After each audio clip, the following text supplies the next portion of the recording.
Donc, dans cette vidéo-ci, on va aller voir maintenant qu'est-ce que ça veut dire cette charte complexe-là. J'ai reçu tellement de questions de gens qui sont allés ressortir leur charte, mais qu'après ça, c'est comme des points d'interrogation. C'est quoi cette affaire-là? Donc, dans la vidéo d'aujourd'hui, l'objectif, c'est vraiment que vous puissiez prendre votre charte, puis après ça, aller faire vos propres recherches sur les internets. Honnêtement, il y a plein d'informations sur YouTube. Il y a des comptes Instagram qui sont dédiés au Human Design. Sachez que en ce moment, il n'y a pas tant d'informations en français, mais il y en a quand même de plus en plus qui apparaissent. Donc, c'est sûr que quand vous faites vos recherches, si vous faites les recherches davantage en tapant des trucs, des termes qui sont en anglais, donc vous allez retrouver plus d'informations que si vous le faites en français, mais si vous n'êtes pas à l'aise avec l'anglais, vous pouvez quand même ressortir beaucoup d'informations en français aussi. Donc, aujourd'hui, on va regarder la charte plus en détail, les différentes composantes de la charte pour que après vous puissiez prendre ces composantes-là puis aller rechercher ce que vous avez envie de rechercher pour mieux vous comprendre comme personne.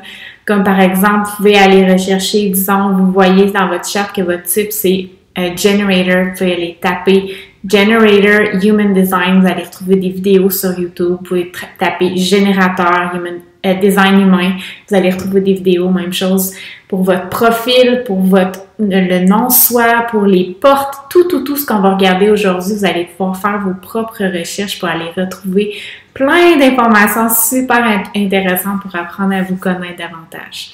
Donc, on y va. Dans la vidéo d'aujourd'hui, on regarde en profondeur votre charte.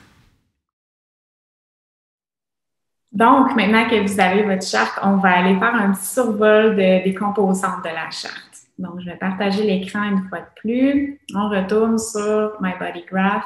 Donc là, à ce point-ci, vous devriez avoir probablement créé un compte. Si ce n'est pas le cas, je vous incite à le faire. Donc, vous pouvez aller vous loguer in à ce niveau-ci. Donc, vous allez avoir votre charte. Ici, on va aller en haut à gauche, My Body Graph, Open in Online Software. Je trouve que cette vue-là, c'est la vue la plus globale. Donc, vous allez voir justement, vous allez avoir accès à gauche aux autres chartes si jamais vous avez fait la recherche pour d'autres personnes de votre famille. Donc, on va y aller en haut à droite dans Chart Properties pour débuter. Donc, si vous avez vos coordonnées de naissance, donc bien vérifier que tout est exact. Et on descend ici. On commence avec le type. Donc, en Human Design, il y a 5 types. Il y a le générateur, le manifesteur, le projecteur et le réflecteur. Donc, sous le générateur, il y a un sous-type qui est le manifesteur générateur aussi. Donc, ça fait 5 au total. Donc, vous avez le type. Ensuite, vous avez votre stratégie. Ici, vous avez le thème du non-soi, votre signature, la définition, l'autorité, le profil, la croix d'incarnation. Donc, c'est toutes des informations super intéressantes. On va aller les voir plus en détail dans d'autres vidéos, mais je voulais juste que vous sachiez un petit peu là, les informations qui sont intéressantes. Ensuite de ça, vous pouvez aller voir aussi sous centre. Donc, les centres, en fait, c'est toutes les formes, les triangles, les carrés, les losanges qui se trouvent dans votre charte. Donc, ici, vous allez pouvoir voir lesquels sont définis. Donc, les centres définis, c'est les centres qui sont en couleur. Donc, ici, moi, j'en ai 3 qui sont définis. Et lesquels qui sont ouverts. Souvent on va entendre soit ouvert ou non défini. Habituellement, la distinction entre les deux, c'est que quand il y a des chiffres qui sont activés, tu sais, qui sont ici, si on voit, il y a vraiment un canal qui rejoint ici. Ici, il y a 3 canaux, 3 chiffres qui sont activés. Tandis que dans ce centre-là, il n'y a aucun chiffre qui sont activés, il n'y a aucun canal qui ressort de ce centre-là. Donc, habituellement, ça, c'est un centre qu'on va appeler complètement ouvert. Puis les autres, c'est vraiment des centres qui sont soit ouverts ou non définis. Donc, la petite distinction ici à apporter. Ensuite de ça, dans le fond, vous allez voir justement tous les centres qui sont ouverts.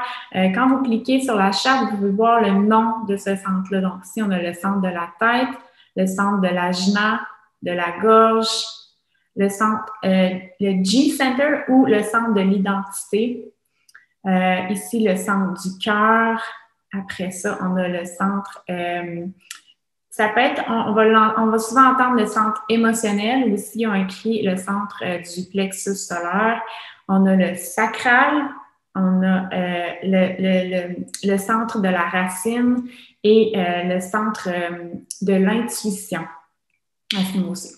Donc voilà, ça c'est pour les centres. Ensuite de ça, vous avez tous les canaux.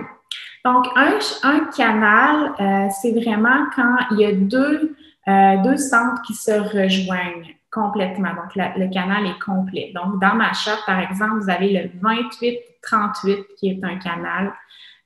Et vous avez on va aller voir. Je pense que c'est, attendez. Je pense que c'est le seul. Ah non, c'est ça, le 27-50. Donc, j'en ai deux dans ma charte. On les voit ici, le Channel of Preservation, le Channel of Struggle. Donc, ça, c'est pour les canaux. Donc, voilà. Après ça, vous avez toutes les portes. Donc, les portes, c'est tous les endroits où est-ce que les chiffres sont en couleur. Donc, ici, vous voyez comme un petit rond, 63, ça en est une porte, 17, c'est une porte. Donc, j'en ai plusieurs. Vous allez probablement vous aussi en avoir plusieurs dans votre charte. Donc, ça se trouve être les portes. Ensuite de ça, c'est pas mal ça. Dans le fond, vous avez aussi des canaux, comme vous pouvez voir, qui ne sont pas nécessairement complets. C'est juste une porte qui est activée, comme je vous disais.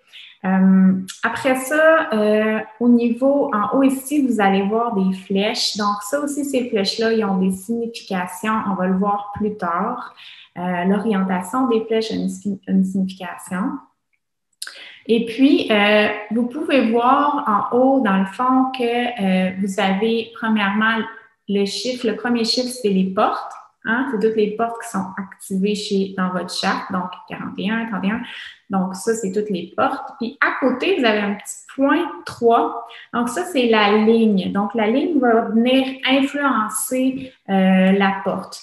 Donc, vous pouvez voir que, par exemple, votre profil est retiré de ces deux lignes-là. Donc, ici, le 3, 5. Donc, ça, c'est mon profil à moi. Si on retourne plus haut, profil 3, 5. Donc, ça va être comme ça pour vous aussi. Vous allez voir votre profil à ce niveau-ci. Donc, voilà, en gros, c'est pas mal ça. Vous avez aussi, c'est vrai, toutes les planètes qui sont associées. Donc, vous pouvez voir les petits symboles, c'est toutes des planètes. Donc, ici, on peut voir la planète, c'est le Soleil. Ici, par exemple, c'est la Terre. Donc, un autre élément, c'est que, comme vous pouvez voir, il y a comme deux colonnes. Une colonne qui est plus noire, une colonne qui est plus rouge. Dans le fond, ce que ça indique, c'est que le noir, c'est plus la partie qui est consciente de notre personnalité, tandis que le rouge, c'est la partie qui est plus inconsciente chez nous. Donc, encore là, on va aller plus en détail là-dedans. Mais je voulais comme vous faire un petit survol des différentes composantes de votre charte. Donc voilà. Maintenant, vous savez c'est quoi l'information qui se trouve. On va aller après ça là, vraiment plonger pour aller décortiquer là, chacun des éléments puis voir comment ça peut vous aider dans votre quotidien.